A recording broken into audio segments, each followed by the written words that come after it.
Hi guys, welcome back to Health Rethink. My name is Jade. Today I quickly wanted to share a brief thought with you guys. Let me see if I can show you this on the screen. So this, I don't know if you can see that so nicely, but this looks like ordinary black pepper. And it actually is not. We dehydrate our pawpaw or papaya pips and grind them up, and they taste exactly like black pepper. But the thing is that they don't actually irritate the inside inner lining of the stomach, and they don't cause any problems with inflammation, unlike black pepper does.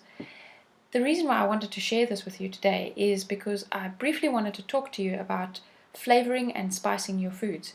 Sometimes it's so easy for us to just use the things that are traditionally used, but we don't always think about the health implications of spices. Spices have a knack for irritating the gut, and they can cause tremendous problems with digestion. However, there are certain things that don't have this effect. For instance, if you use spices that have not been irradiated, you get better health benefits from them.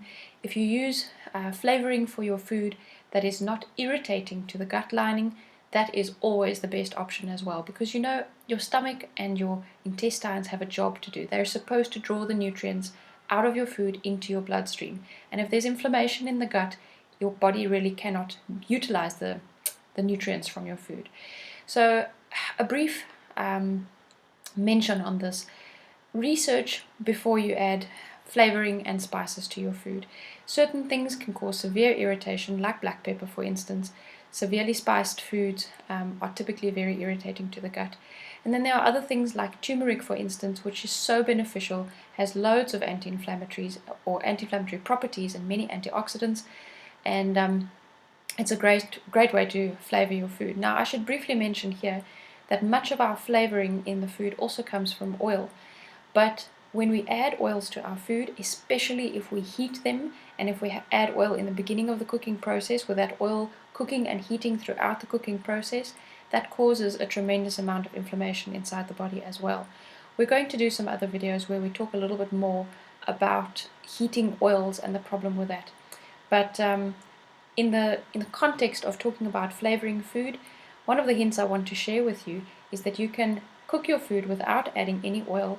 You can even fry your onion and your garlic in the beginning with a little bit of water instead of using any oil, and then add your oil at the end when you're removing your food from the heat.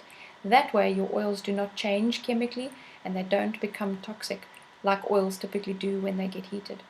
So, in summary, as an alternative to black pepper, you can use pawpaw pips and grind that up. It's got many health benefits, including to help the gut clear from parasites. And you can also use non-irritant spices and flavoring. You can add your oils at the end of the cooking process so that they don't get cooked throughout the cooking process. And those are different ways in which you can help your body.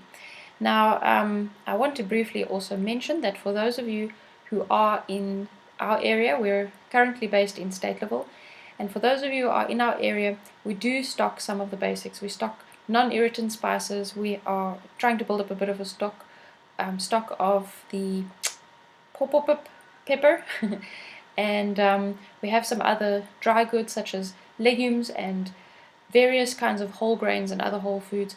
So please do pop in and make sure that you let us know if there are specific health foods that you're looking for that you would want us to stock some of.